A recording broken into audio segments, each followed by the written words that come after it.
এই শব্দবন্ধ এটা প্রচারের মধ্য দিয়েই এটা স্বীকৃতি পেয়েছে বা এটা রিকগনাইজড যে ত্রিপুরাতে গত 5টি বছর প্রতিটি নির্বাচনে এরকম ভায়োলেন্স হয়েছে, ভোট হয়নি, কোনো ভোটই হয়নি। এবং গত 11ই জানুয়ারি ভারতের নির্বাচন কমিশনের 3 সদস্য পুরো টিম তারা ত্রিপুরা সফর করেছেন, পরদিন সকাল অবধি ছিলেন। বিভিন্ন জাতীয় এবং আঞ্চলিক স্বীকৃত রাজনৈতিক দলের সাথে তারা কথা বলেছেন এবং এই আলোচনার মধ্যে যারা প্রতিনিধিত্ব করেছেন রাজনৈতিক দলগুলোর তরফ থেকে তাদেরও মুখ্য যে ইস্যু ছিল, যে বক্তব্য ছিল যে ফ্রি অ্যান্ড ফেয়ার ইলেকশন চাই। নির্বাচন কমিশন যখন নির্বাচন ঘোষণা হওয়ার পরে তার রাজ্যের সমস্ত অ্যাডমিনিস্ট্রেটিভ বা পুলিশ অ্যাডমিনিস্ট্রেশন এটা মডেল কোড অফ কন্ডাক্টের আওতার মধ্যে চলে আসে, সেভাবে এটা পরিচালিত হয়। একটা লেভেল প্লেইং ফিল্ড তৈরি করার মধ্য দিয়ে যে জাতীয় দল বা আঞ্চলিক দল বা কোনো ইন্ডিপেন্ডেন্ট কোনো ক্যান্ডিডেটও তারা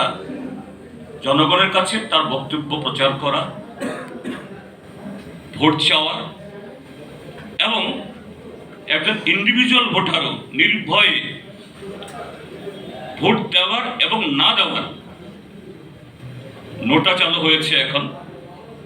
সে অধিকার ভোগ করেন এবং তারা এটা তথ্যহীন ভাষায় প্রেস কনফারেন্স করে গত 12 তারিখে আপনাদের মাধ্যমেই ত্রিপুরা রাজ্যের মানুষের কাছে বা সারা দেশের মানুষের কাছে শুনিয়েছেন। কিন্তু আমরা অত্যন্ত উদ্বেগের সাথে, আতঙ্কের সাথে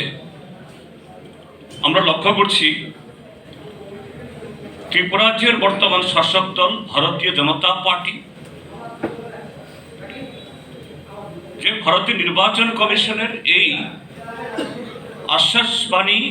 দেওয়ার পরও তারা যেন আরো অতি উৎসাহে নির্বাচন কমিশনের এই ঘোষণা বা তার ইচ্ছার বিরুদ্ধে যেন একটা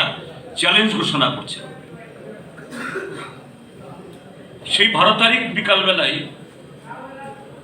এই সূর্যমণি নগরে একজন মন্ত্রী মিটিং করছেন, সেখানে বলছেন